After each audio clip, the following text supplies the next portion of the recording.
Bom, então agora chega o momento de a gente analisar o segundo elemento subjetivo da relação de consumo, que é o fornecedor.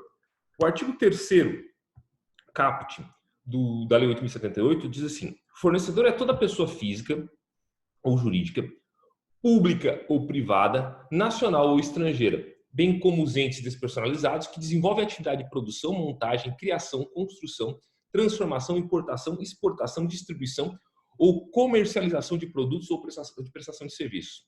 Então vejam que o conceito de fornecedor dado pela lei, ele é mais amplo do que aquele conceito dado ao consumidor. Tá? Uma característica, pelo menos para grande parte da jurisprudência e da doutrina, que destaca o fornecedor, tá? É a questão da habitualidade. Então, aquele serviço, aquela prestação de serviço, aquela comercialização de produto, ela não pode ser feita de forma eventual. Tem uma exceção que eu vou apontar daqui a pouco, tá? Mas, como regra, não pode ser feita de forma eventual. Então, tem aqui um precedente do Tribunal de Justiça do Distrito Federal e Territórios, né, que diz assim, não é fornecedor ou agente que não pratica determinada atividade com habitualidade, de sorte que não se aplica o Código de Defesa do Consumidor quando pessoa jurídica aliena bem a pessoa física e essa venda não se insere na sua atividade habitual. Então, aquela situação em que uma empresa vende ao particular um imóvel, por exemplo, mas essa empresa não tem entre as suas finalidades, né, entre o seu objeto social, né, a alienação de imóveis. Ela é, por exemplo, uma locadora de veículos. Tá? Então, vejam, não tem uma função, uma habitualidade no desenvolvimento dessa função. Vejam que o artigo 3º, então, ele vai dizer que eu posso ter uma pessoa física fornecedora, tá? Que vai se enquadrar, então, a pessoa física como fornecedora. Em que situações? Bom, o profissional liberal, o dentista, o advogado, o médico, o arquiteto, tá? Eles são pessoas físicas fornecedoras, né? E se aplica o Código de Defesa do Consumidor a eles da mesma forma como se aplica a qualquer outra pessoa jurídica ou comerciante, etc., né? Com uma diferença no que tange a responsabilidade civil, né? A responsabilidade vai ser uma responsabilidade subjetiva e não objetiva, tema que a gente vai tratar em uma aula específica para isso, né? A pessoa que atua com habitualidade naquela prática comercial, então vamos pegar lá a tia Maria que vende coxinha, faz coxinhas para eventos, faz salgadinhos para eventos. Então, não tem uma pessoa jurídica formada, mas ela atua naquele ramo do mercado de forma habitual. Então, ela se enquadraria no conceito de fornecedor estabelecido no código. Tá? O prestador de serviço, de forma geral, então, um empreiteiro, pintor, pedreiro, né, é fornecedor para efeitos do Código de Defesa do Consumidor. E aí vem uma exceção, né, que é a questão daquele que presta um determinado serviço ou comercializa um determinado produto, eventualmente mais com fins lucrativos. Tá? Essa posição aqui é uma posição que, salvo engano, só o Rizardo Nunes adota, né? Mas a gente vai destacar aqui de qualquer forma. Ele entende que, por exemplo, o cara Rizardo Nunes, né? Desculpa, Rizardo Nunes é o Arnaldo Rizardo. Tá? O Risato Nunes, ele entende que, por exemplo, aquela pessoa, um colega de vocês, por exemplo, que eventualmente vende tortas, vende salgadinhos, docinhos em sala de aula, mas faça isso com um fim lucrativo, ele se enquadraria no conceito de fornecedor, ainda que não o prestasse com habitualidade, ainda que não fizesse daquilo ali a sua profissão, né? Então, esse é um dado importante. Então, eventualidade com fins lucrativos, só o Risato Nunes que entende nesse sentido. Tá? Todos os outros, pelo menos a maior parte da doutrina e a jurisprudência exigem que essa prestação de serviço por parte da pessoa física seja habitual e não eventual. Tá? Então, habitual e não eventual. Isso é o destaque. Bom, daí, além disso, a gente tem a pessoa jurídica fornecedora, que pode ser privada e pode ser pública. A pessoa jurídica fornecedora privada, eu acho que não tem maiores problemas para a gente discutir aqui. Agora, a pessoa jurídica fornecedora pública já é mais complexo. Tá? É mais complexo.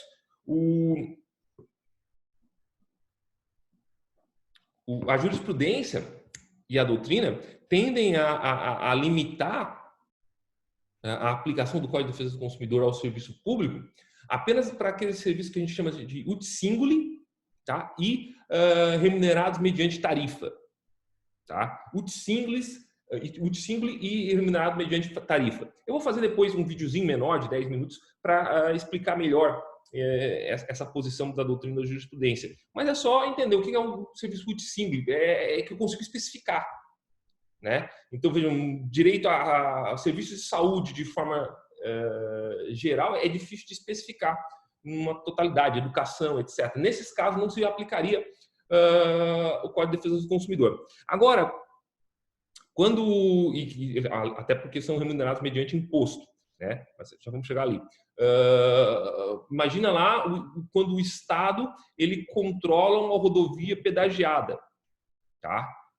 Aqui nós estamos diante de uma atividade estatal que é ut singuli, tá? Eu consigo especificar ela com facilidade, tá? E ela é remunerada mediante taxa, tá? Aliás, desculpa, tarifa, tá? Mediante tarifa, que é o pedágio. Então, nesse caso aí, tá? Haveria aplicação do CDC, tá? Então, havendo essas duas situações, serviço público ut singuli, tá? E remunerado mediante tarifa, aplica-se o CDC. De forma geral, não se aplica, então. Se é remunerado mediante imposto todos vocês sabem, ou vão aprender ainda, talvez, não, na 10ª fase já sabe. O imposto não se destina a uma finalidade específica, né? A tarifa, sim, se destina, a taxa e a tarifa se destinam a atividade específica, tá? Então, havendo atividade ut singuli, mais tarifa, aplicação do CDC. Mas teremos um vídeo específico sobre isso. E, por fim, tem os entes despersonalizados. Quem são os entes despersonalizados? São aquelas pessoas que não são pessoas.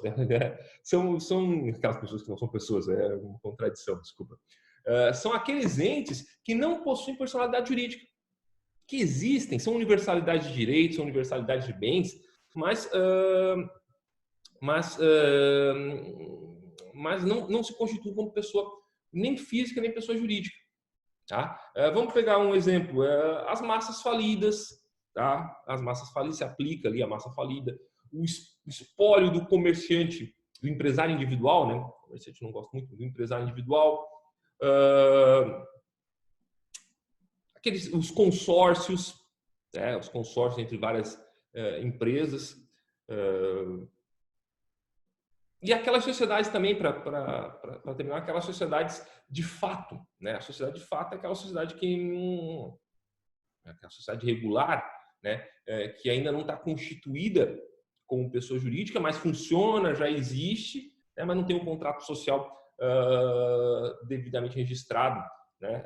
Conforme a legislação. Então, nessas hipóteses, tá? Mesmo não sendo pessoas jurídicas, mas desenvolvendo qualquer das atividades previstas no artigo 3º, tá? Esses entes despersonalizados, a esses entes despersonalizados se aplicará o Código de Defesa do Consumidor, tá? Então, esse é o que a gente tem a falar sobre o fornecedor num primeiro momento. Além disso, eu tenho que mexer aqui só para ver se não vai ficar em cima, vai. Além disso, nós temos a figura do fornecedor por equiparação. Tá? E aí, para a gente entender o que é o fornecedor por equiparação, a gente pega aqui o que seria uma relação de consumo tradicional. Então, a relação de consumo tradicional é aquela entre o consumidor e o fornecedor. Tá? Mas eu posso ter um terceiro nessa relação que, embora não assuma a condição de fornecedor nos moldes do que preconiza o artigo 3º caput da Lei 8.078, é também uma parte importante da relação. E aí eu vou pegar aqui, então, o exemplo do que seria um fornecedor por equiparação. Olha aqui. Então, aqui tu tem uma relação entre consumidor e consumidor. Desculpa, ficou errado aqui, gente. Ó. Aqui não é consumidor é fornecedor. Tá? Então, depois, quando eu postar o material, vou fazer essa correção. Então, eu tenho uma relação entre consumidor e fornecedor, né? E o fornecedor com a relação com um órgão de proteção de crédito, SPC Serasa, por exemplo. Tá? Bom, nesse caso, o SPC e o Serasa, eles vão figurar como fornecedores por equiparação. Tá?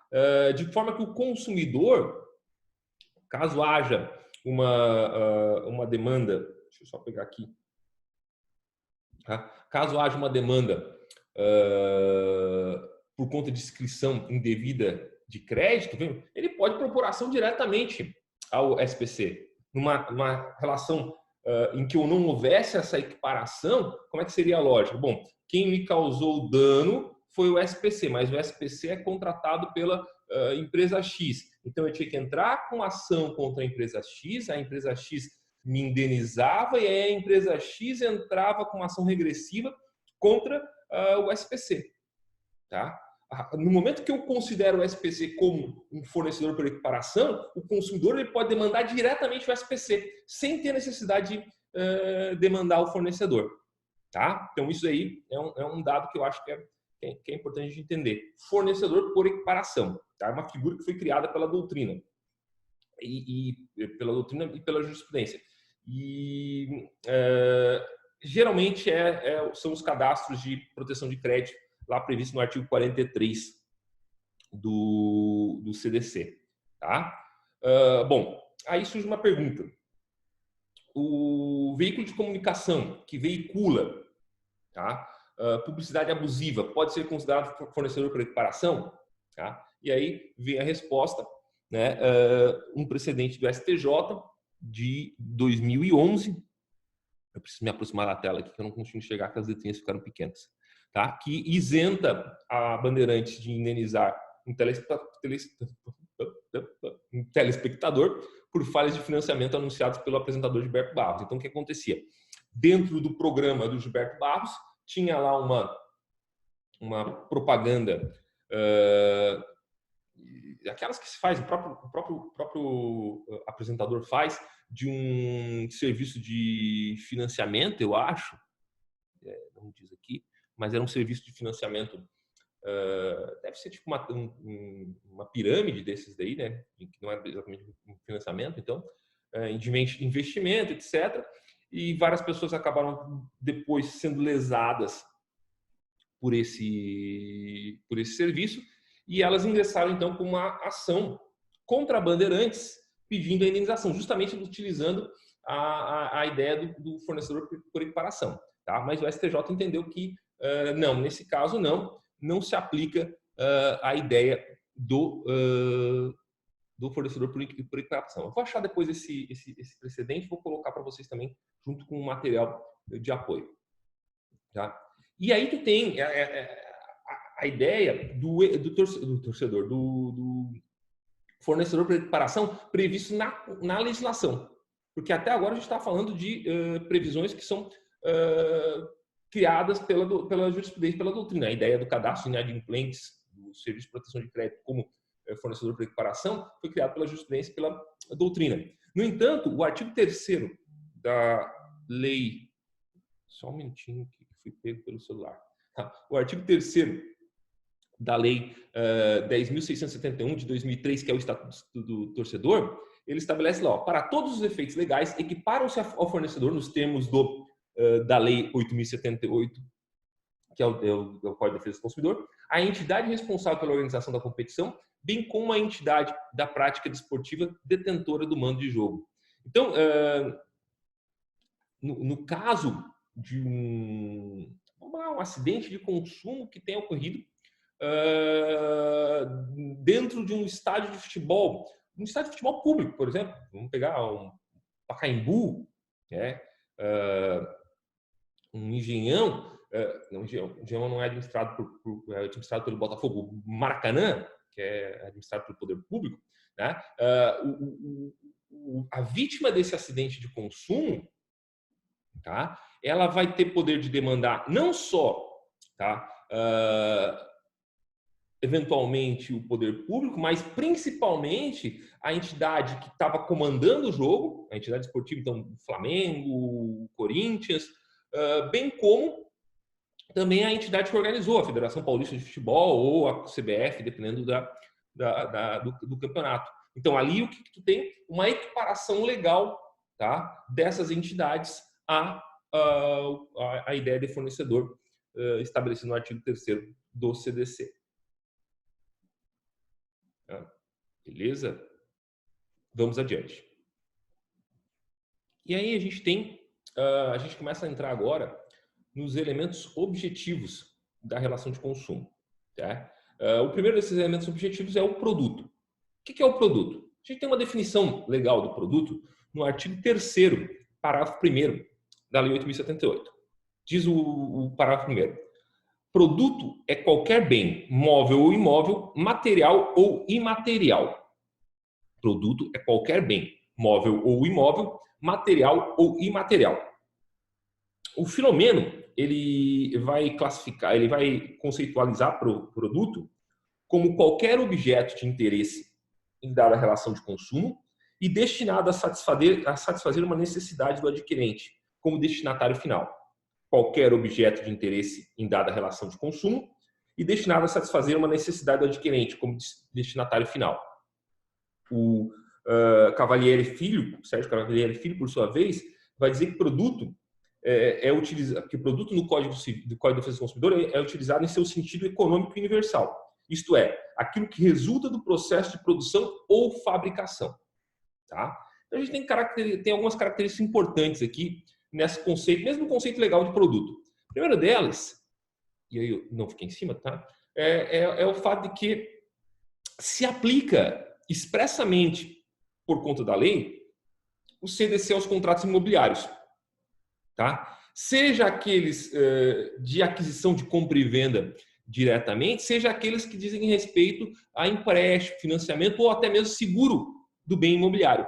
Tá? Então, desde que, né, destacando, o comprador seja destinatário final do bem, ou seja, não esteja adquirindo aquele imóvel com finalidades lucrativas ou com finalidade de utilizar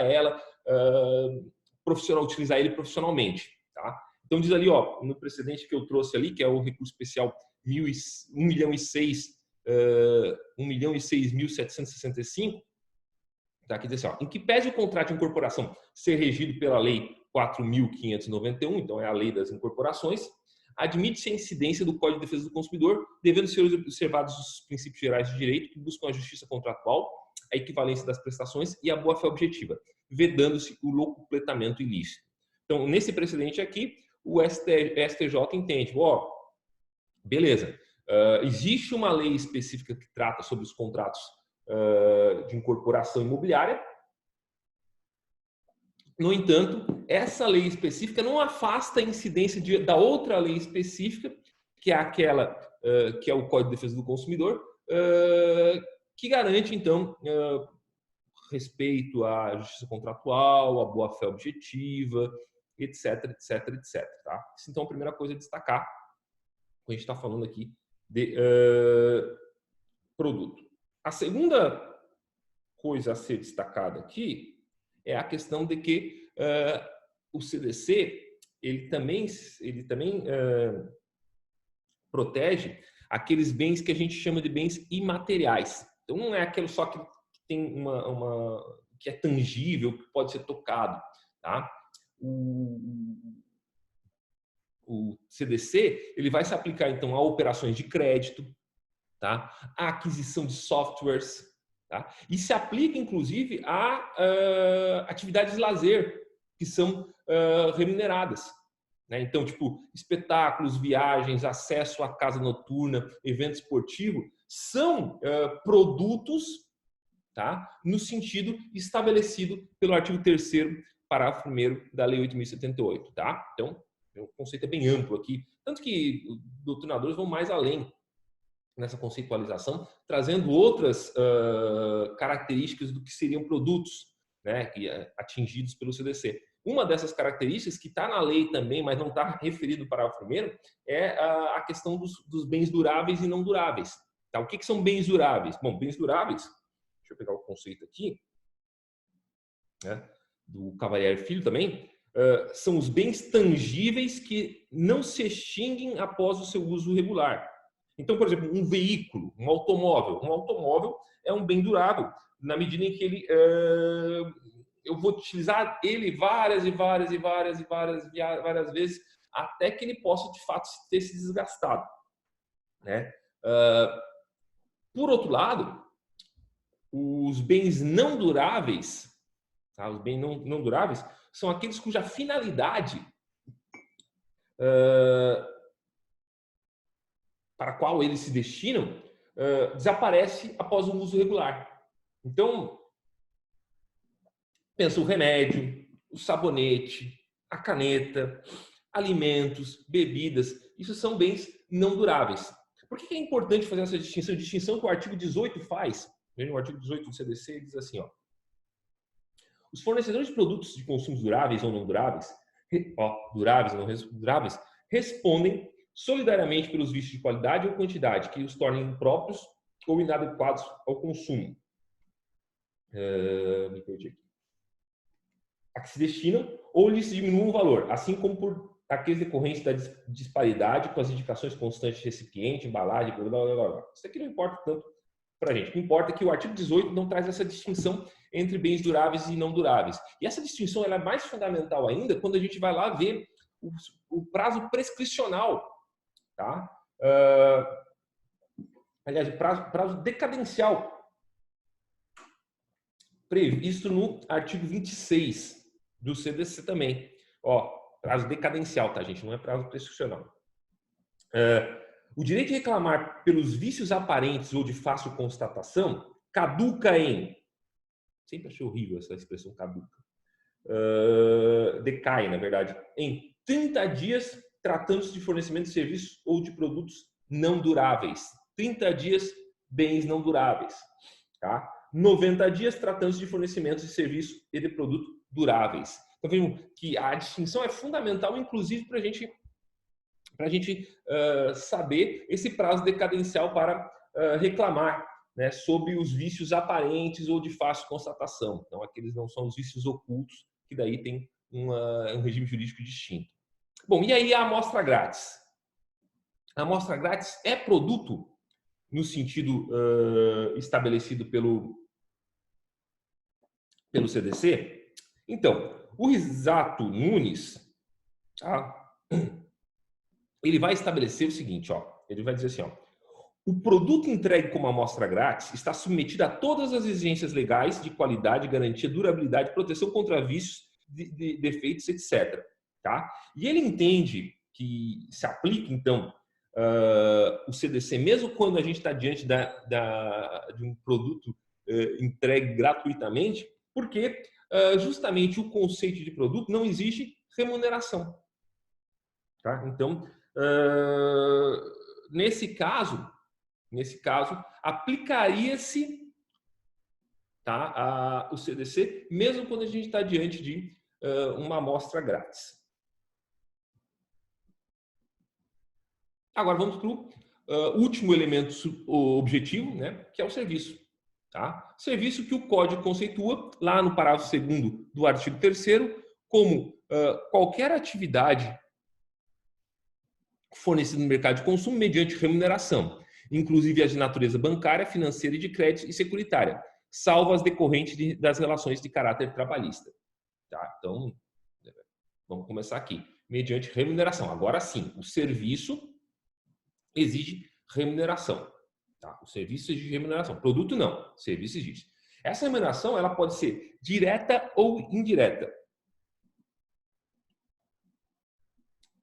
O que é a remuneração indireta? A remuneração direta, bom, é óbvio, né? Então, eu vou lá e estaciono meu carro num estacionamento desses rotativos, tá? Pago pela utilização desse serviço. Nós estamos diante do quê? Nós estamos diante de uma remuneração direta. Mas eu tenho aquela remuneração indireta, tá? Que o exemplo clássico é justamente o shopping, o estacionamento gratuito do supermercado. Tá? Não tem uma remuneração direta? Não, não tem. Tá? Mas o valor daquele estacionamento está embutido no custo do produto ou do serviço, tá? Oferecido pela entidade, pela empresa. Tá? Então, vejam só, a remuneração pode ser direta ou indireta. Havendo remuneração direta, sem dúvida nenhuma, a aplicação do CDC. Ah, mas não tem remuneração aparente, não tem remuneração direta. Eu tenho que verificar se se trata de fato, um serviço que é oferecido gratuitamente, ou é algo que já está embutido, de certa forma, no preço do serviço, tá? Do produto. E aí, funcionou aqui. Tem aqui o caso, ó. Provedora da internet, divulgação de material não autorizado, responsabilidade da empresa prestadora de serviço, relação de consumo, remuneração indireta, danos morais, quanto razoável, blá, blá, tá? Inexistência de violação ao artigo 3º, parágrafo 2º do Código de Defesa do Consumidor, porquanto, para a caracterização da relação de consumo, o serviço pode ser prestado pelo fornecedor mediante remuneração obtida de forma indireta. O caso aqui, só deixa eu ver se eu recordo exatamente. Isso, ó. Salvo engano, é uma ação contra o Google. Não, era o Orkut. Que acabou colocando, olha aqui, ó. Considera essa peculiaridade do caso em questão. Qual seja? Psicóloga, funcionária de empresa comercial de porte, inserida equivocadamente sem sua autorização em sites de encontros na internet, pertencente à empresa recorrente, como pessoa que se propõe a participar de programas de caráter afetivo e sexual, inclusive com a indicação do seu nome completo e número de telefone de trabalho. Então, vejam só que interessante, ela estava acho que era no Orkut, e acabou que a base de dados ali acabou incluindo ela num desses sites de encontro na internet, colocando ela como uma pessoa que estava, não posso falar isso para ficar gravado, né? Disposta, então vamos usar o termo que apareceu aqui, a participar de programas de caráter afetivo e sexual. E que suruba, né? E indicando o número, telefone, etc. Para o tribunal pouco importa se ela efetivamente não pagava para aquele serviço, para que isso seja considerado o serviço. Tá? Por quê? Porque, de alguma forma, o site se remunerava, tá? Do serviço oferecido. Tá? Veja que ela foi indenizada ali em 200 salários mínimos. Um valor bastante significativo. Tá? Então, remuneração pode ser direta ou indireta. Se o serviço, se o prestador de serviço conseguir demonstrar que aquilo não era de fato, que aquilo era de fato oferecido de grátis, gratuitamente, aí beleza, não tem problema nenhum. Agora, se ele utiliza aquele serviço para atrair o cliente, tá? Quer dizer que aquele serviço está embutido. Imagina lá uma outra situação que me ocorre agora no momento, o funcionário que se presta, do supermercado, que se presta a levar o carrinho até o domicílio do comprador, né, junto com o comprador, inclusive. Esse serviço é um benefício que o mercado indiretamente está ganhando, né? Então, não é um serviço gratuito. E aqui, sem sombra de dúvida, porque eu digo sem sombra de dúvida porque por muitos anos eu não quis entrar na discussão. Se vocês pegar na doutrina, vocês vão ver páginas e páginas escritas sobre isso, se aplica ou não o CDC, as operações de natureza bancária, financeira e crédito, as instituições financeiras de forma geral, né? Porque por vários anos se discutiu isso, até que o STJ ele sumulou a questão e estabeleceu que sim, o CDC ele é aplicável às instituições financeiras. Tá? O CDC é aplicável às instituições financeiras. Então hoje a gente não tem mais dúvidas sobre isso. As instituições financeiras, eu disse que não ia falar, mas acabei falando, né? As instituições financeiras elas alegavam que a Constituição Federal ela estabelece que as normas que regulam a atividade financeira, as instituições financeiras de forma geral, elas devem ser estabelecidas pelo Banco Central, tá? Então, todo o sistema monetário nacional ele deve ser organizado pelo Banco Central. Então, que não caberia a aplicação do Código de Defesa do Consumidor nesse sentido, né? Mas o STJ já pacificou esse entendimento. O STF, inclusive, tem julgamentos de uma ADI, que me foge agora o número, mas uma ADI que reconhece a constitucionalidade da aplicação do CDC conhece a constitucionalidade do parágrafo 2º, então a aplicação do CDC às relações entre correntista e instituição financeira. Tá? Claro, desde que esse correntista se enquadre lá no conceito de consumidor que a gente já falou anteriormente, né? Então, a ideia de consumidor como destinatário final, né? Se eu vou lá pegar um empréstimo, fazer um investimento em uma empresa, num escritório de advocacia, aí já é mais complexo. Aí a gente tem que ver se de fato aquele consumidor ele vai se enquadrar como vulnerável. Perfeito, gente. Então era isso, tá? Para nossa primeira aula tá bom. Eu sei que é retomar vários conceitos era só retomar alguns conceitos que vocês já estudaram. E no próximo vídeo a gente vai então adentrar. Não, a gente vai falar no próximo vídeo sobre a aplicação do CDC no serviço público. Tá certo? Valeu, gente. Abraço.